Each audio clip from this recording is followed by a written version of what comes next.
Voucher.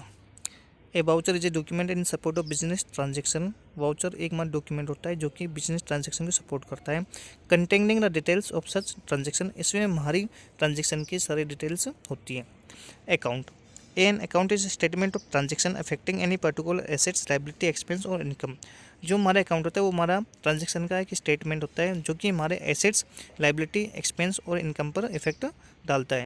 Receipt. When a trader receives cash from customer against goods sold by him, जब एक व्यापारी customer से cash प्राप्त करता है जो कि उसने उसको गुड्स बेचे हैं। Issue a receipt containing the name of such customer, details of amount received and date, कि वो एक रिसिप्ट जारी करता है जिसमें कस्टमर का नाम लिखा होता है और इसमें डिटेल्स होती हैं, ठीक है। और इसमें फिर उस तारीख को रिलीज़ किया है, रिसिप्ट इशू किया है, उसकी तारीख भी होती है और अमाउंट भी इंक्लूड होती है।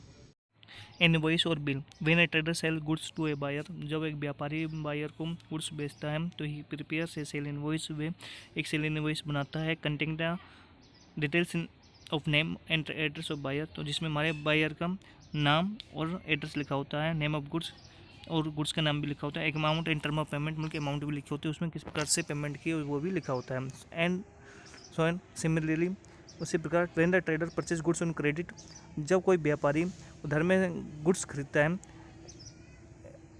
Receives invoice bill from the supplier of such goods, तो उससे भी इनवॉइस बिल भी प्राप्त होता है सप्लायर से।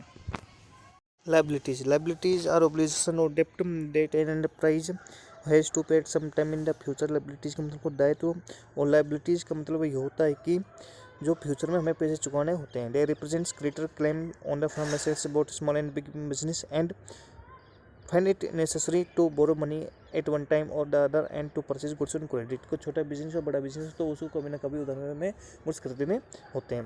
तो जो हमारी लायबिलिटी होती है, तो जैसे कि हमने कोई बिल चुकाने हो या फिर क्रेडिटर हो गए हो, तो ना क्रेडिटर क्या होता है कि जिससे हमने उससे उधार में सामान खरीदा है या फिर लोन ले रखा है या फिर किसी कंपनी के द्वारा बॉन्ड से, ठीक है, तो वो हमने ले रखे हैं। तो जो हमारी लायबिलिटी होती है वो हमारी दो तरह की होती है, एक तो हमारी लॉन्ग टर्म लायबिलिटी होती है, एक हमारी शॉर्ट टर्म लायबिलिटी होती है। अब हम बात करते हैं लॉन्ग टर्म लायबिलिटी की। लॉन्ग टर्म लायबिलिटी क्या होती है? Are those debt are usually payable after a period of 1 year. Long term liability वे होती है जिसको हम 1 साल के बाद चुकाते हैं, जैसे कि हम लोन चुकाते हैं या फिर बॉन्ड्स भरते हैं। शॉर्ट टर्म लायबिलिटी क्या होती है? Are obligation debt are payable within a period of year. तो मतलब कि शॉर्ट टर्म लायबिलिटी वही लायबिलिटी हो जिसको हम 1 साल के अंदर ही चुका देते हैं, जैसे कि क्रेडिटर्स को पैसे देने। क्रेडिटर्स कौन होते हैं? जिसके हमने आपको पहले बताया था, जिससे हमने उधार में सामना करते हैं वो क्रेडिटर होते हैं, तो हम इसको 1 साल के अंदर अंदर पैसे दे देते हैं। Bill pay